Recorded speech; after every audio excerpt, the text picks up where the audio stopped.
아침 식사 하셨나요? 예. 네, 이게 이제 질문의 힘이죠. 질문을 하면 뭐가 나오는 거예요? 답이 나오는 거죠.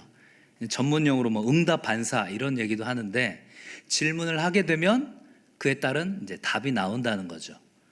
그렇다면 어떠한 질문을 하느냐에 따라서 어떠한 대답이 나오느냐도 우리가 연결지어서 생각을 해볼 수가 있다는 거죠. 일반적인 질문을 하면 일반적인 대답만 하게 될 것이고, 좀 더 구체적인 질문을 하면 구체적인 대답이 오는 거죠. 이를테면 그런 거죠. 지금 하고 있는 일 좋아하세요? 이건 굉장히 이제 일반적인 거죠. 좋아해요. 힘드네. 이런 식으로 얘기가 나오겠죠. 조금 구체적으로 하면 어떨까요? 지금 하고 있는 일에 대해서 어떻게 생각하십니까? 어떻게라는 의문사가 붙었죠. 그러면 조금 더 구체적으로 얘기해 주기를 원하는 거예요. 근데 요거보다도 더 구체적으로 가려면 어떻게 해야 될까요? 지금 하고 있는 일 중에서 가장 어렵다고 느끼는 문제 3가지가 있으면 얘기를 좀 해주실래요? 이렇게 되면 굉장히 구체적으로 얘기를 해야 되겠죠. 그렇죠? 그래서 우리가 어떠한 질문을 하느냐에 따라서 어떠한 대답이 오는지를 우리가 알 수 있습니다. 쓰레기를 집어넣으면 뭐가 나올까요? 쓰레기가 나오죠. 좋은 질문이 던져져야 좋은 대답이 나올 수가 있다는 거죠. 이 질문은 또 발명의 어머니라고도 할 수 있습니다. 왜냐하면요, 이 질문이 이 생각을 자극하거든요. 즉석 카메라가 어떻게 나왔을까요? 어떤 아이가 물어봤다 그래요. 아빠, 왜 사진을 찍었는데 바로 못 봐? 나 바로 보고 싶은데. 그러네. 사진은 바로 찍는데 현상은 바로 안 되네. 그래서 발명이 된 게 뭘까요? 그게 이제 폴라로이드 즉석 카메라인 거죠. 그런 식으로 우리가 생각하는 수많은 발명품들은 왜 그럴까? 왜 안 될까? 라는 궁금한 호기심에서 생각이 자극이 되고, 그 생각의 자극은 무엇을 통해서 이루어졌다고요? 질문을 통해서 이루어졌다라는 거죠. 또한 질문을 하게 되면 우리가 유익한 정보를 얻게 됩니다. 육하 원칙에 의한 정보를 얻게 되죠. 누가 언제 어디서 무엇을 왜 어떻게 했는지에 대해서 우리가 정보를 얻게 되죠.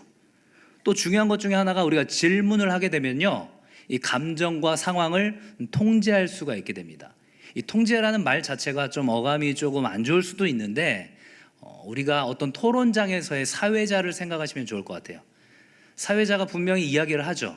하지만 생각보다 말을 많이 하지 않습니다. 근데 중요한 것은요, 주제에서 엇나간을 얘기를 할 때 정확히 그것을 이 질문 발표한 사람에게 또다시 질문을 해가지고 그 엇나간 부분들을 정확히 통제를 하죠. 그래서 우리 목자분들이 이 질문을 통해서 통제한다라는 것은 그 우리 목원들의 감정과 상황들, 그리고 이 주제에 대해서 엇나가려고 하는 부분들에 대해서 이 질문을 통해서 이 모든 것들을 진행해 나갈 수 있는 그런 사회자의 입장이다, 이렇게 생각하시면 좋을 것 같습니다. 무엇보다도 질문이 갖고 있는 힘이 무엇이냐면요, 마음을 열게 한다라는 거죠. 그냥 얘기를 할 수도 있죠. 물어보지 않아도 그냥 얘기를 할 수 있지만 웬만해서는 그렇게 하기가 쉽지 않다라는 거죠. 우리가 질문을 통해서 질문을 받는 사람에게 느끼게 되는 감정이 무엇입니까? 저 사람이 나에 대해서 관심이 있구나. 관심과 그런 사랑을 보여주는 거죠. 이렇게 마음을 여는 질문을 할 때는 육하원칙, 누가 언제 어디서 무엇을 했느냐라는 질문도 중요하지만 왜 그랬는지, 그리고 어떻게 그랬는지, 그런 상황적인 설명을 물어보는 질문이 더 이제 효과가 있겠죠. 그러려면 어떻게 할까요? 마음을 여는 질문을 하려면 그 사람이 관심 있어 하는 그 주제를 알고 있어야 되겠죠. 그리고 그 사람이 편하게 이야기할 수 있는 주제를 또한 알고 있어야 되겠죠. 결국은 이 질문과 또한 경청이라는 것은 상대방에 대한 관심, 상대방에 대한 그런 사랑이 베이스에 깔려 있어야 된다는 거죠. 우리가 계속해서 보게 될 이 질문과 경청이라는 것이 어떤 법정에서 이제 신문을 하는 사람이라든가 그런 전문가들에 의해서 이론이 체계화된 건 사실이지만, 우리가 따라야 될 그 롤 모델은 누굴까요? 당연히 예수님이죠. 한 크리스천 저널리스트가 이 복음서에 나타난 예수님의 질문 형식으로 된 그러한 말들을 한번 찾아봤는데 몇 가지나 됐을까요? 1번 한 가지, 2번, 2번 둘, 3번 3가지, 4번 10가지, 5번 300가지. 몇 번일까요? 300개나 된다 그래요. 300개나. 300개나 질문의 형태로 대화를 시작을 하셨다고요. 그걸 본받은 사도 바울은 한 250가지 정도를 질문의 형태로 이야기했다고 합니다. 오늘 우리가 읽은 이 요한복음 21장 마지막 부분도 우리가 알고 있는 유명한 그 예수님과 베드로의 질문과 이 대답에 대한 부분이죠. 요한의 아들 시몬아, 내가 나를 사랑하느냐? 우리 같았으면 이 질문이 아니라 바로 멱살을 잡고 당신 나한테 왜 그랬어? 이랬어야 되는데, 그렇죠?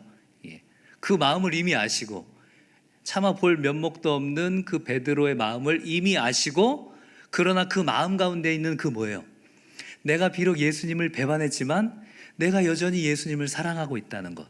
그리고 물고기 잡는 이 어부회를 하려고 다시 왔지만 사람 낳는 어부의 그 사명을 재확인시켜 주기 위한 그 첫 질문으로 하신 게 뭐예요?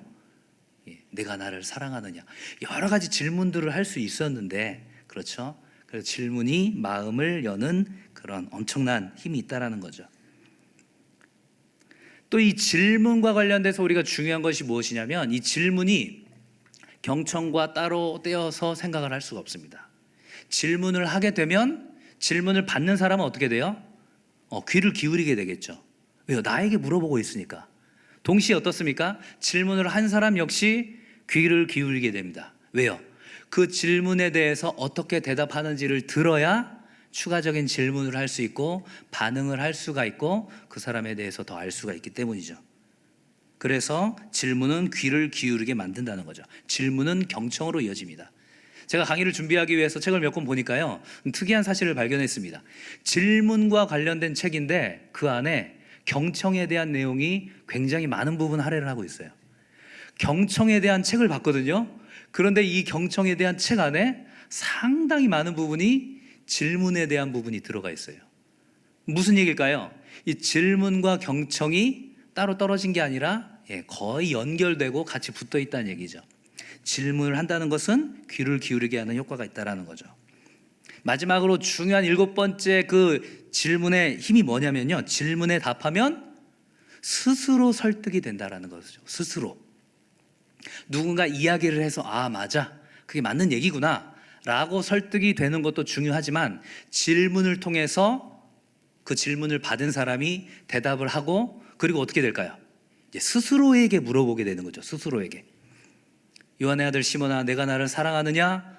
라고 예수님이 물어봤을 때 내가 주님을 사랑하는 줄을 주님이 아십니다 라고 대답을 한 이후에 베드로가 또 스스로 물어봤겠죠. 나는 정말 예수님을 사랑하는가?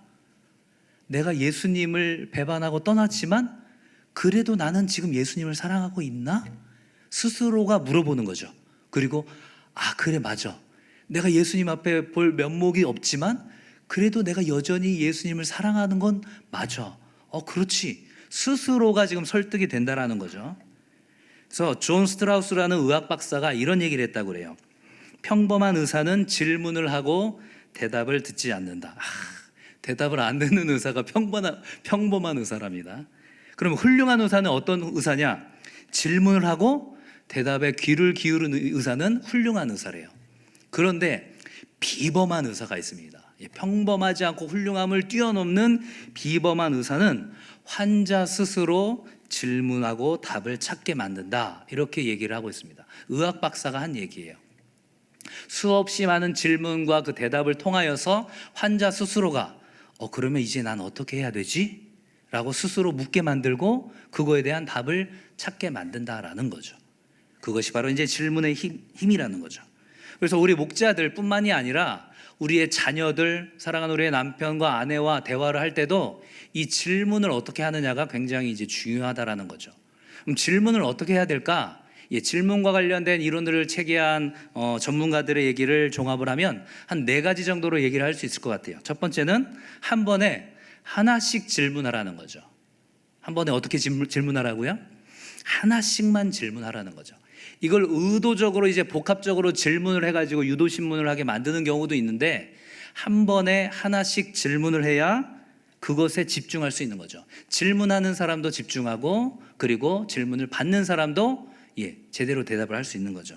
예를 들어서 어떤 사람이 운전을 하다가 코너를 돌아가지고 어린이 보호구역으로 들어갔는데 과속을 했습니다. 경찰이 딱 잡았어요. 그래서 물어보는 거죠. 코너를 돌아서 어린이 보호구역으로 들어가면 속도를 줄여야 되는데 왜 줄이지 않았습니까? 그랬더니 이 운전자가 이렇게 얘기하는 거죠. 코너를 돌면서 저는 속도를 줄였어요. 안 줄였으면 제가 가드레일에 박았겠죠. 이렇게 대답하는 거죠. 어떻습니까? 지금 이 운전자의 말이 틀려요, 맞아요? 맞아요. 근데 지금 이 경찰관이 의도했던 건 뭡니까? 어린이 보호구역에서는 시속 30km 미만으로 달려야 된다라는 이 규정 속도가 있는데 왜 지키지 않았냐? 지금 이걸 물어봐야 되는데 거기에 뭐가 하나 덧붙인 거예요? 코너에 들어왔다는. 코너에 들어오면서는 속도를 줄여야 한다는 질문 한 가지와 어린이 보호구역에서는 속도를 줄여야 한다는 또 하나의 질문이 지금 같이 섞여 있는 거예요. 그렇죠? 그래서 우리가 질문을 하다 보면 이렇게 자연스럽게 나도 모르게, 왜냐하면 시간이 없기도 하고 촉박하기 때문에 동시에 물어보는 경우가 굉장히 많이 있어요. 그래서 너 어디 가서 뭐 먹었어? 이제 이런 식인 거죠. 어디에 갔느냐라는 질문과 거기에서 무엇을 먹었냐, 이렇게 그나마 좀 단순한 질문은 괜찮은데 우리가 목장 나눔을 한다든가 뭔가 진지한 얘기를 할 때 이 질문들을 복합적인 질문을 하게 되면 질문을 하는 사람도 헷갈리고 질문을 받는 사람도 전혀 다른 대답을 할 수 있고, 그래서 계속 의사소통이 되지 않을 수 있다는 거죠. 그래서 한 번에 하나씩만 질문을 하라, 그런 이제 중요한 원칙이 있습니다. 그 다음에 또 좋은 질문을 위해서 제안하는 것 중에 하나가 뭐냐면요, 의문사로 시작을 하는 거죠. 의문사. 아까 얘기했었던 정보를 우리가 얻기 위해서 누가 언제 어디서 무엇을 왜, 이런 것들을 먼저 물어보는 거죠. 그래서 의문사를 사용한다라는 것은 어떤 의미가 있냐면요, 그 질문을 받는 사람에게 지금 질문하는 사람이 편견 없이, 나에 대한 어떤 편견이나 그러한 어떤 오해 없이 그렇게 정말 궁금해서 물어보는구나 라고 느끼게 해주는 효과가 있다라는 거죠. 상대방에게는 그런 효과가 있고 질문을 하는 사람에게는 중요한 정보를 얻을 수 있는 중요한 이 매개체가 되는 것이 바로 이제 의문사라는 거죠. 의문사. 누가, 언제, 어디서, 어떻게, 왜. 물론 이것들을 쓴다고 해서 무조건 이 상대방의 마음을 열 수 있는 건 아니죠. 왜요? 우리 취조나 신분할 때 보면 육하원칙에 의해서 하잖아요. 결국은 이 타이밍도 중요합니다. 하지만 의문사를 사용해서 했을 때 그런 효과적인 질문, 그래서 어떤 그 정확성과 그 정보의 효율성을 우리가 얻을 수 있다는 거죠. 이 첫 번째 얘기했었던 한 번에 하나씩 질문해라 라는 것과 동일한 의미로 생각할 수 있는 것 중에 하나가 뭐냐면요, 바로 짧고 단순하게 질문을 던지라는 것입니다. 어떻게 해요? 짧게, 그리고 어떻게 해요? 단순하게. 그래서 국회 청문회나 어떤 인터뷰 같은 것들 보면 답답할 때가 있어요. 대정부 질의할 때도 분명히 서면으로 보고가 다 됐을 텐데 질문하는 시간이 5분씩 걸리고, 정작 대답하는 사람은 한 30초 대답하고, 이게 물론 이제 국민의 알 권리를 위해서 한다고는 생각하지만 저래 가지고 효과적인 이 의사소통이 될까 싶은 생각이 많이 드는 거죠. 근데 정말 짧고 단순하게 그 촉박한 시간에 팍팍팍팍 던지는 걸 우리가 단적으로 볼 수 있는 상황이 있어요. 언제인 줄 아세요? 이 포토라인 앞에 딱 섰다가 그 짧은 한 3, 4초 라인 어간에 들어가는 그 순간에 기자들이 팍팍팍팍 질문을 던지죠. 그 질문이 그냥 나온 걸까요? 아니죠. 그 포토라인에서 그 건물 안으로 들어가는 입구까지 불과 3, 4초, 길어야 10초 미만이에요. 그 안에 지금 기자들이 알고 싶어야 하는 것들을 다 얘기를 해야 되는 거예요. 얼마 전에 윤석열 검찰총장이 이제 사임을 했는데, 그리고 나서 그 대검찰청 안에 들어가는 그 순간에 했던 질문이 한 3, 4가지 정도 되는데 국민들이 정말 알고 싶었던 것, 그리고 핵심적인 것만 어떻게 했을까요? 짧게 하는 거죠. 짧게. 정치하실 의향이 있으십니까? 이런 식으로 짧게, 그동안에 어쩌고저쩌고 설명 붙이지 않아요. 짧고 단순하게 던져야 가장 명확한 답을 이끌 수 있다는 거죠. 물론 이렇게 짧고 단순하게 던질 때도 또 뭐가 중요할까요? 말하는 우리의 표정이라든가 어투라든가 이런 것들이 굉장히 중요합니다. 왜냐하면 그것 자체가 취조나 신문으로 느껴질 수 있기 때문에요. 전문가들이 얘기하는 이 좋은 질문을 위한 네 번째 제안은 뭐냐면요, 담임 목사님께서도 몇 번 말씀해 주셨는데 바로 이제 열린 질문을 하는 거죠. 열린 질문. 이 열린 질문과 닫힌 질문이 있습니다. 질문이 뭐 문이 있는 것도 아닌데 뭐 열리고 닫히냐는데 정말 그렇습니다. 닫힌 질문은 뭘까요? 예, 아니요. 그냥 딱 끝나는 거예요. 예를 들어서 제가 좀 도와드릴까요? 아, 됐어요. 괜찮아요. 아예 도와주세요. 예, 아니요로 되는 거죠. 이 닫힌 질문을 열린 질문으로 바꾸려면 어떻게 할까요? 아까 두 번째 얘기했었던 의문사를 집어넣는 거죠. 제가 어떻게 도와드리면 될까요? 이렇게 물어보는 거죠. 그러면 구체적인 대답과 함께 본인의 의사도 표현이 되는 거죠. 우리가 목장 나눔을 할 때, 그리고 자녀들과 대화를 할 때도 가급적이면, 물론 닫힌 질문이 필요할 때가 있습니다. 처음에 어떤 이제 얘기를 끌어가거나 할 때 닫힌 질문이 필요할 수 있고, 그리고 이야기를 할 수 없는 좀 힘든 상황일 때 닫힌 질문으로 시작을 할 수는 있지만, 가급적이면 이런 열린 질문을 통해서 그렇게 듣는 이에게 이제 생각하게 만드는 일들이 중요하다라는 거죠. 다시 한번 정리를 한번 해볼까요? 자, 좋은 질문을 위한 네 가지 제안이 있습니다. 첫 번째는 한 번에 어떻게 하라? 하나씩 질문하라는 거죠. 복합 질문이 아니라. 자, 그리고 두 번째는 무엇으로 시작하라? 의문사로 시작하라. 누가 언제 어디서 어떻게 왜 이런 의문사로 시작하라. 그리고 어떻게 던지라? 짧고 단순하게 던지라. 그리고 네 번째는 어떤 질문을 활용하라? 열린 질문을 활용하라는 거죠. 그래서 그러한 이 네 가지 제안을 통해서 실제로 이런 어떤 의사소통이나 질문이나 협상 전문가들이 이야기하는 좋은 질문의 유형이 있습니다.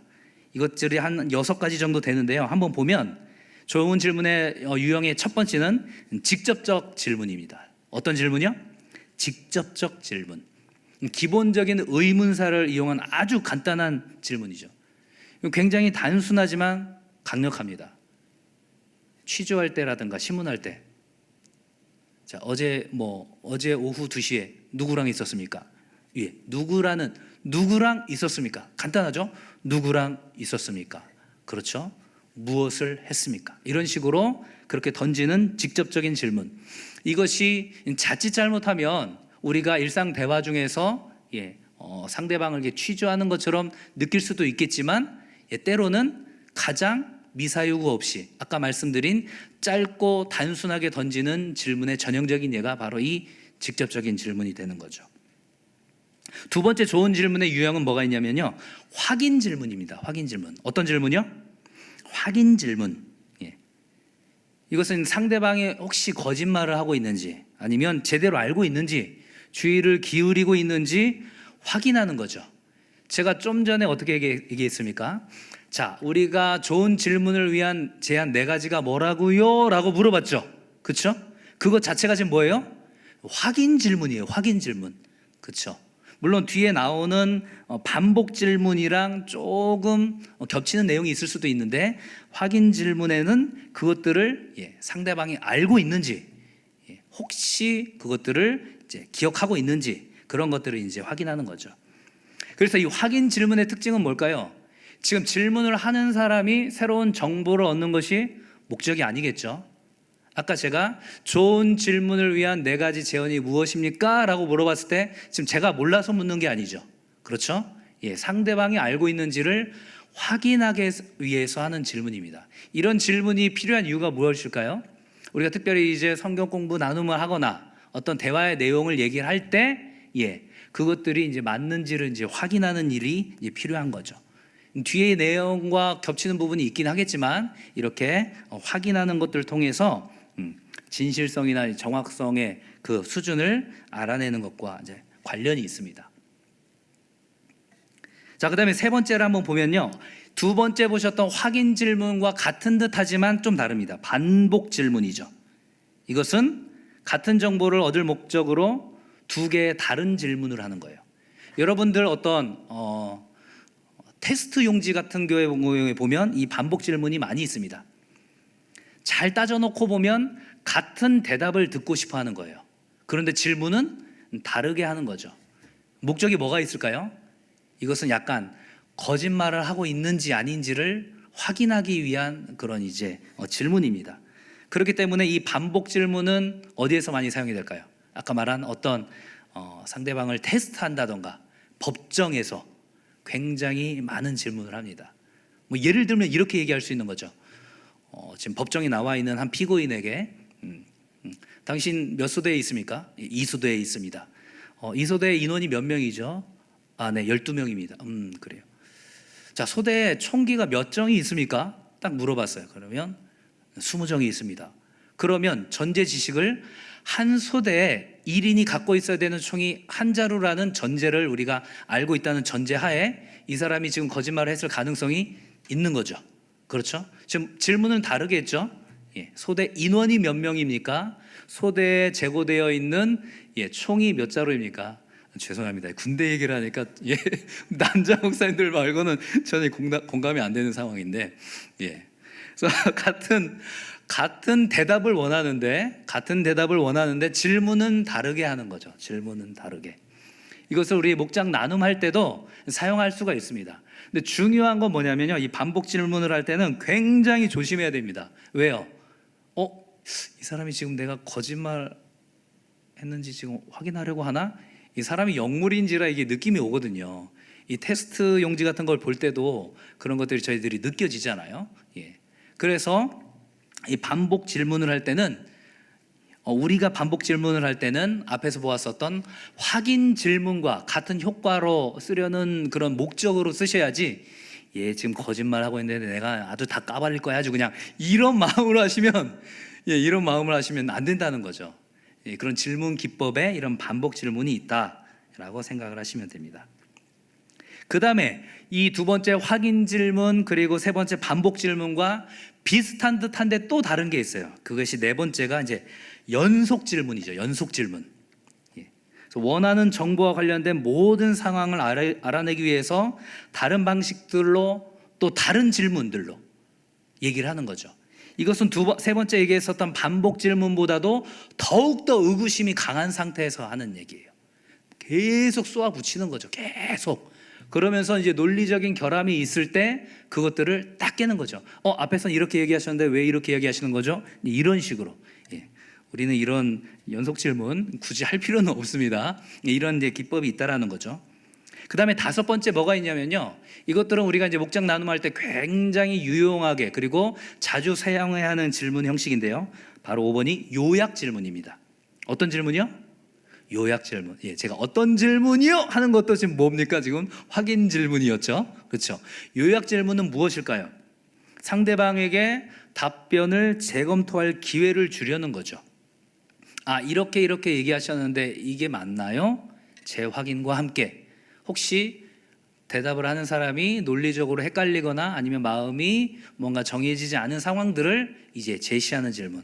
그래서 목장 나눔을 할 때도 우리가 잘 들으면서 계속 듣다가 논지가 만약에 흐려질 것 같다, 그리고 얘기가 흔히 하는 말로 삼천포로 빠질 것 같다, 그러면 딱 스탑을 해주시고 이렇게 요약 질문을 해주시는 거죠.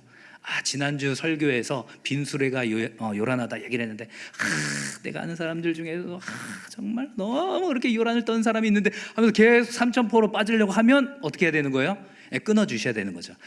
집사님 얘기는 그렇게 요란한 사람도 있다는 얘기죠 하면서 주제로 다시금 끌어와야 된다라는 거죠. 그렇게 하기 위해서 사용하는 이 질문 기법이 뭐라고요? 요약 질문이라는 거죠. 요약 질문. 특이한 질문 방법이 하나 있습니다. 그것은 6번의 일타령 질문이에요. 일탈이면 뭡니까? 벗어난 거죠. 주제에서 벗어난 질문을 해도 되나요? 자주 하면 안 되죠. 하지만 이런 질문을 필요로 할 때가 있다 없다? 있다라는 거죠.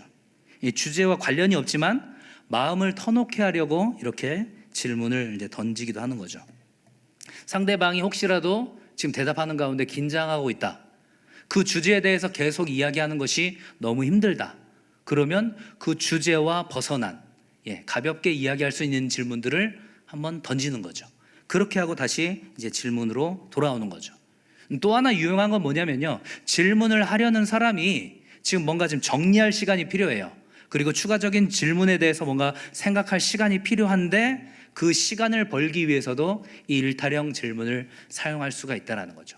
주제에서 벗어났기 때문에 자주 해서는 안 되지만 우리가 일탈형 질문도 굉장히 유용할 수 있다는 겁니다. 이 좋은 질문의 6가지 유형을 봤죠. 직접적인 질문, 확인 질문, 반복 질문, 연속 질문, 요약 질문, 일탈형 질문. 나쁜 질문도 있습니다. 나쁜 질문. 우리가 정말로 조심해야 되는 나쁜 질문의 4가지 유형이 있는데요. 첫 번째는 유도 질문입니다. 유도 질문. 우리가 보통 이제 유도 신문 한다고 그러죠. 질문 안에 이미 대답이 들어가 있고 그리고 자기가 원하는 대로 끌고 가려는 거예요. 이것이 우리의 말씀의 복음의 진리라는 그 목적 안에서 간다고 하더라도 이것이 어떤 그런 인위적인 의도성을 가지고 가면 안 된다라는 거죠. 그래서 가정을 끼워 넣는다던가, 백화점에서 이런 얘기 많이 하죠. 만약에 우리 백화점의 이 매출이 확 올라간다면 여러분들 연봉이 어떻게 될까요? 이런 어떤 가정을 끼워 넣는 거죠. 근데 그 가정 자체가 어떤 대답을 의도하기 위한 인위적인 그런 것일 때 이제 대답을 듣는 사람이 마음의 부담감이 될 수 있다는 거죠. 연관된 생각을 끌어들인다든가, 원인과 결과를 얘기를 한다든가. 우리 자녀들한테 이런 식으로 얘기 많이 하잖아요. 형식은 질문이에요. 형식은 질문인데 거의 반 협박 반 잔소리죠. 네가 지금 이 시간에 TV를 보고 있으면 내일 시험을 망칠까 안 망칠까 물어보는 거죠. 질문이에요, 아니에요?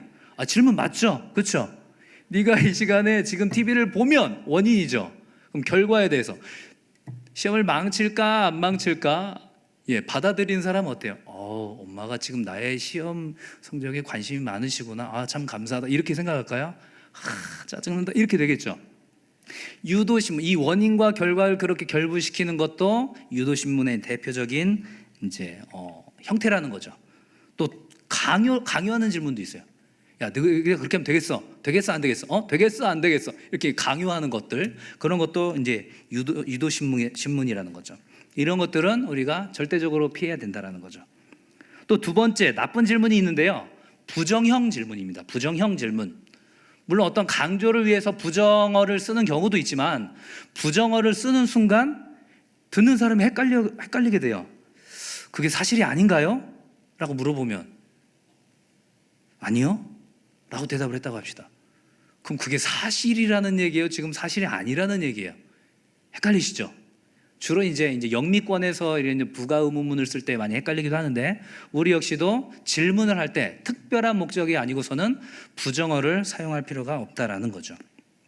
세 번째 나쁜 질문의 유형이 있는데요. 이건 우리가 많이 저지르는 그런 오류입니다. 모호한 질문이죠. 모호한 질문. 어떤 질문이요? 모호한 질문. 아까 앞에서 제안한 것처럼 짧고 단순하게 하지 못하고 그리고 하나씩 질문하지 못하고 그리고 명확한 답을 얻을 수 없는 질문들을 하면 모호한 대답이 오는 거죠. 이를테면 이런 거죠. 지난주 2부 예배 때 로비에서 어슬렁거리던 사람들이 몇 명이나 있었어? 그러면 글쎄 김태경 목사님도 어슬렁거리던데? 이렇게 되는 거죠. 어슬렁거린다는 이 표현 자체가 되게 애매한 거죠. 그렇죠? 아니면 지난주 2부 예배 때 혹시 마스크 안 쓰고 온 사람이 있었어? 이렇게 뭔가를 정확히 묻는다던가. 지금 제가 뭘 물어보려는지 아시죠? 정확한 질문을 해야 정확한 대답이 오지. 모호하고 애매한 질문을 하면 대답 또한 그렇게 될 수밖에 없다라는 거죠.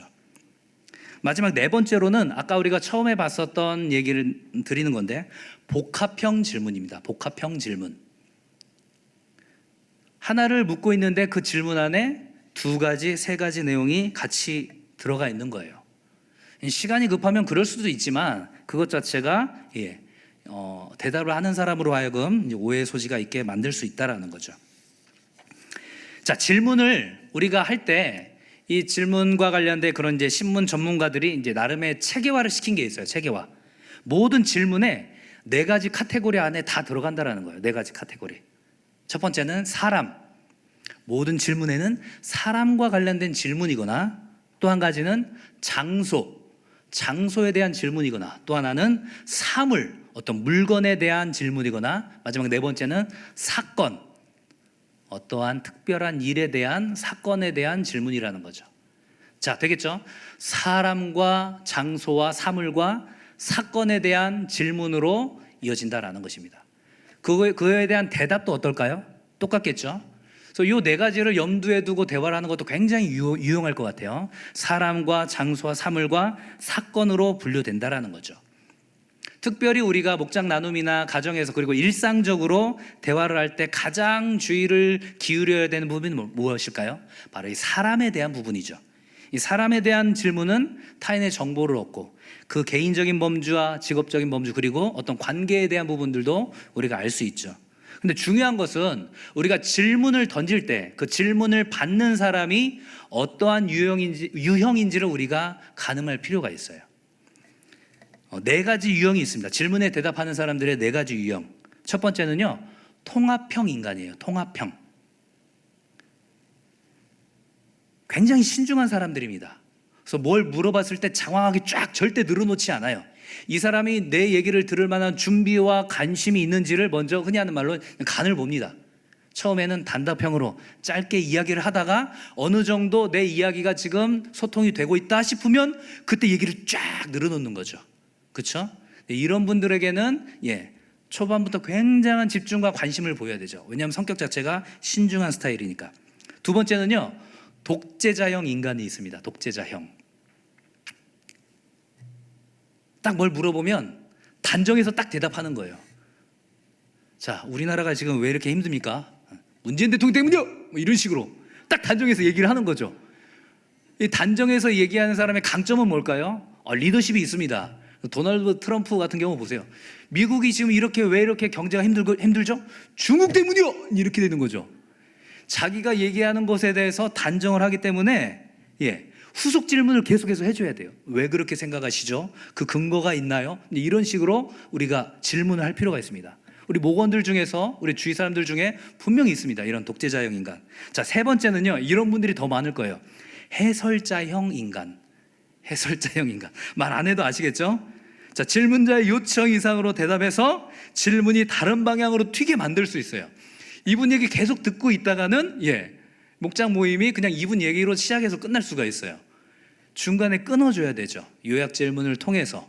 그렇죠? 그런 해설자형 인간이 있고, 굉장히 또 독특한 케이스가 있는데 회피형 인간이 있습니다. 회피형 인간. 이 회피라는 말만 들으면 질문을 피하는구나 생각할 수 있는데 질문을 피하는 경우도 있어요. 그런데 또 한 가지가 어떤 케이스가 있냐면 질문을 이해하는 방식이 독특한 거죠. 독특한 거예요. 예를 들어서 지난주 주일 예배에서 2부 예배에서 내가 혹시 뭐 좀 이렇게 기억해야 될 일이 좀 유념해야 될 일이 있을까? 그런데 대답하는 사람이 이래요. 지난주 2부 예배 너무 은혜로웠어. 이렇게 대답을 하는 거죠. 자, 대화는 오고 가죠. 근데 지금 물어보는 사람은 뭐예요? 특별한 어떤 사실, 유의사항, 그런 팩트를 물어봤는데 대답하는 사람은 어때요? 본인의 이제 느낌과 감정을 이야기한 거죠. 그렇죠? 소통이 안 될 수 있어요. 그런 부분들을 우리가 염두하고 들을 수 있어야 된다는 거죠. 통합형 인간, 독재자형 인간, 해설자형 인간, 회피형 인간. 중요한 것은 어떤 인간형이 좋고 나쁘고가 아니에요. 하나님께서 우리에게 다양한 존재로 지으셨기 때문에 우리가 대화를 하고 질문을 할 때 이 모든 것들을 염두해야 유익함이 있다라는 거죠. 지금 자연스럽게 지금 질문이라는 주제가 뭐로 넘어간 거를 이해를 하십니까? 경청으로 넘어가고 있어요. 질문을 하면 질문에 대한 대답을 하는 사람들의 그 성향을 알고 우리가 들어야 된다라는 거죠. 그래서 야고보서 1장 12절에서도 이렇게 얘기하고 있습니다. 내 사랑하는 형제들아, 너희가 알지니 사람마다 무엇하기는 속히하고 듣기는 속히하고 말하기는 더디하며 성내기도 더디하라, 이렇게 얘기하고 있어요. 경청이 왜 중요할까요? 예수님은 질문만 하신 것이 아니라 또한 잘 들으셨어요. 그런 이 경청을 통해서 상대방에 대한 관심과 사랑을 보여줄 수 있는 방법이기 때문이죠. 상대방에게 관심과 사랑을 보여줄 뿐만이 아니라 몰랐던 문제점이나 그리고 기회에 대해서 눈을 뜰 수가 있습니다. 그리고 좋은 추가 질문을 제시할 수 있어요. 좋은 추가 질문을 던졌는데 그것에 대한 이제 경청의 효과가 되는 거죠. 그리고 또 하나 가지는 뭡니까? 실수가 줄어들어요. 실수. 분명히 얘기했던 부분인데 그 부분을 가지고 엉뚱하게 질문하지 않게 하려면 경청해야 된다라는 거죠. 그런데 우리가 경청하는 것이 쉬울까요? 어려울까요? 어렵습니다. 굉장히 어려워요. 왜 어려울까요? 때로는 상대방을 너무 잘 알고 있어가지고 지금 무슨 대답을 할지 뻔히 예상이 되는 거예요. 예상. 그래서 그러다 보면 어떻게 돼요? 편견을 갖게 되겠죠. 예상이 되기도 하고, 그리고 경청하는 것 자체가 많은 에너지를 필요로 하죠. 많은 에너지를 필요로 하기 때문에 힘들어합니다. 그리고 우리가 집중하지 못하게 만드는 여러 가지 환경적인 요인들이 있죠. 참 얘기를 하고 있는데 내가 집에 지금 가스불을 끄고 왔나 안 끄고 왔나 이렇게 생각하고 있으면 집중이 안 되죠. 집중하지 못하게 만드는 여러 가지 환경적인 요인들이 있어요. 그리고 또한 아무런 보상이 없는 경우가 있습니다. 열심히 들어줬는데 뭐 엉뚱한 얘기를 할 수도 있고, 그렇죠? 그럴 수 있습니다. 그리고 결정적으로 우리가 목장 모임을 할 때 특별히 이 부분이 많이 고민되죠. 시간이 제한적이에요. 시간이 제한적이다 보니까 아무래도 듣는 부분에 있어서 이제 조바심을 낼 수가 있죠. 그럼 우리가 어떻게 경청의 노력을 할 수 있을까요? 먼저는 그 사람이 말하는 의도가 무엇인지, 바로 감정에 귀를 기울여야 됩니다. 감정. 이 감정은 말로 드러나지 않아요. 하지만 그 사람의 억양이라든가 음색이라든가 표정이라든가 동작들, 비언어적인 요소를 통해서 그것이 드러나는데, 그것들을 우리가 캐치할 수 있어야 된다는 거죠. 또한 그 사람이 얘기하고 있는 그 내용, 그 사실에도 귀를 기울여야 됩니다. 그 사실에 귀를 기울여서 필요한 정보를 구하고 내용을 분명히 우리가 이해해야 되는 거죠. 그리고 이제 이어지는 부분들은 조금 이제 어려울 수 있는 부분이에요. 그리고 이제 주로 법정이라든가 어떤 이제 신문을 할 때 사용이나 하는 내용이기도 한데, 우리가 염두할 필요는 있습니다. 무엇이냐면 모순된 말에 대해서 설명을 요청하는 거죠. 앞에 했었던 얘기랑 지금 하고 있는 얘기가 앞뒤가 안 맞는 경우에 아까 들었을 때는 지난주에 들었을 때는 이렇게 얘기하셨던 것 같은데, 그거에 대해서 설명을 요청하는 거죠. 기분이 나쁠 수 있습니다. 하지만 그것 자체는 뭐예요? 이 사람이 내가 지난번에 했었던 얘기를 기억하고 있네? 관심에 대한 증거가 되는 거죠.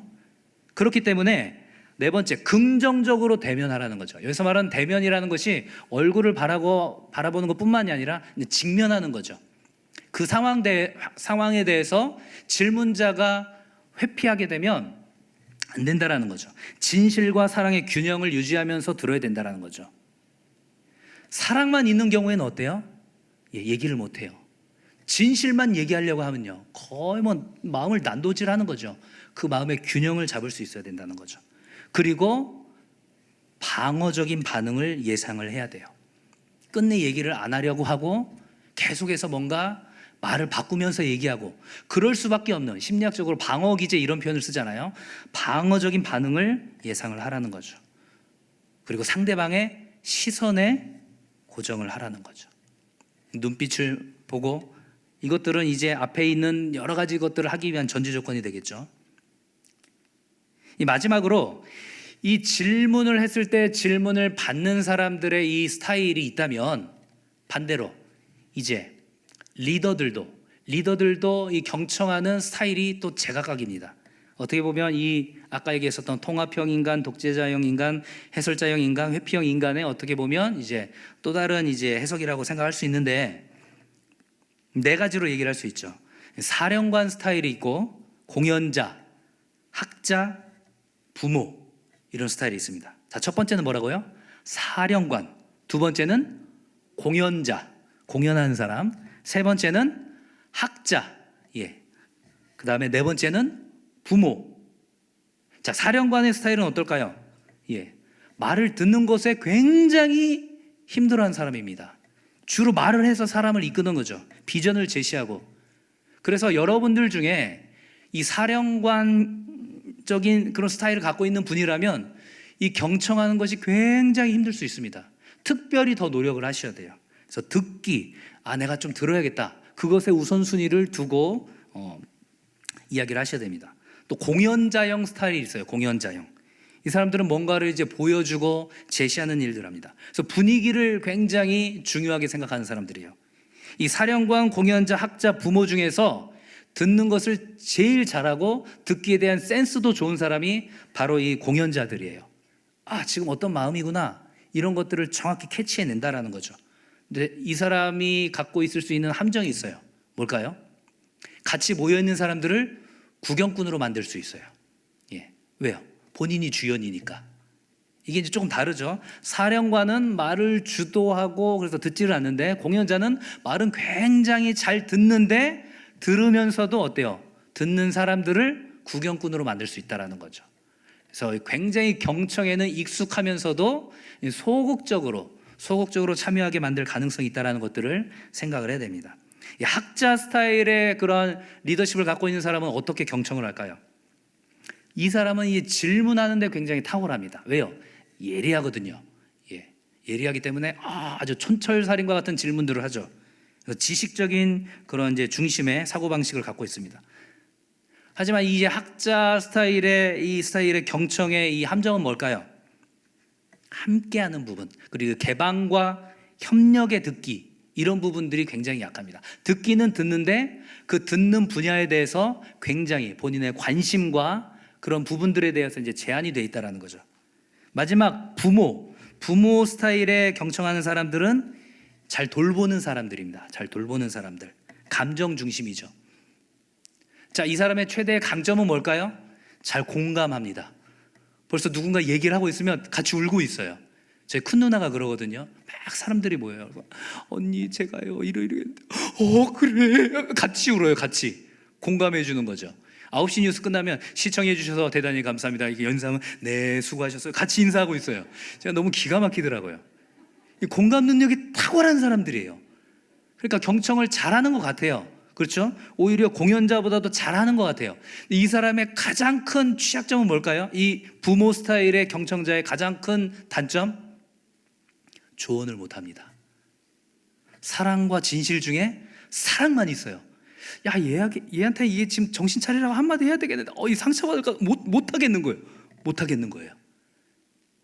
그래서 우리가 하나님께서 사람들을 다 다양하게 지으셨기 때문에 본인이 어떤 스타일의 리더십을 갖고 있는지를 생각하고 그에 맞는 이 경청에 대한 부분들을 우리가 더 노력해야 된다는 거죠. 이 마지막 부분만 다시 한번 해볼까요? 자, 리더십의 스타일이 4가지가 있다고 그랬죠. 사령관, 공연자, 학자, 부모. 집에 가서 한번 혼자 질문을 해보세요. 나는 어떤 스타일의 리더십을 갖고 있나? 사령관 스타일이라면 누구보다도 경청에 힘쓰셔야 됩니다. 공연자 스타일이라면 나 듣는 거에 약간 센스가 있구나. 하지만 다른 사람들을 구경꾼으로 만들 수 있겠네. 내가 이렇게 박수 받는 거 좋아하고. 학자 스타일이라면 내가 질문을 잘하는구나. 질문을 탁월하게 잘하는 스타일이라면 학자 스타일이지만 개방과 협력에 듣기가 필요하구나. 내가 부모 스타일의 리더십을 갖고 있다라면 질문도 잘할 수 있고 듣기도 잘할 수 있지만 정작 그 상대방을 위한 이게 진실이야, 이게 팩트야 라고 말할 수 있는, 조언할 수 있는 그런 마음이 나에게 있는가, 이런 것들을 생각해 봤으면 좋겠습니다. 자, 이렇게 해서 이 질문과 경청에 대한 내용을 쭉 한번 살펴봤습니다.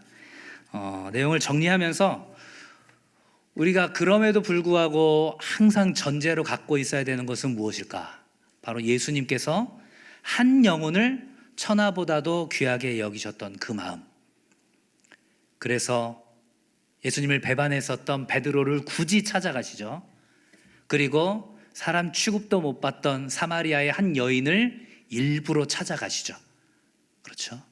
그래서 질문을 던지시고 그에 대한 대답을 들으시고 또다시 재질문하심으로 인해서 그들이 스스로 질문을 던지고 생각할 수 있게끔, 베드로에게는 나의 사명이 무엇일까? 내가 정말로 예수님을 사랑하는가? 사마리아 여인에게는 정말로 이 땅에서 참된 행복이 무엇이고 진정한 예배라는 것이 무엇일까? 라는 것들을 스스로 생각해 보게 만들었던 거죠. 그럴 수 있었던 것은 예수님께서 가시셨던 그 한 영혼을 소중히 여기는 그 마음에서 이런 방법론들이 그렇게 진행이 됐다라는 것들을 생각하면서, 우리가 아까 귀납적 성경 공부를 할 때 쌍방향의 의사소통이라고 얘기했던 것들을 생각하면서 이 쌍방향의 의사소통을 위해서 오늘과 같은 이 질문과 경청의 어떤 방법론들이 필요하다는 것들을 생각하시면서, 그래서 우리 목원들에게, 우리의 자녀들에게 질문하기 전에 먼저 항상 내 자신에게 질문하는 습관을 좀 키웠으면 좋겠습니다. 그리고 그 질문에 대한 하나님께서, 성령 하나님께서 주시는 그 세미한 음성에 대한 경청, 말씀에 대한 경청, 그런 질문과 경청이 내 스스로 먼저 이루어지고 그런 가운데 우리의 자녀와 목자들에게 이루어지기를 주님의 이름으로 간절히 축원합니다.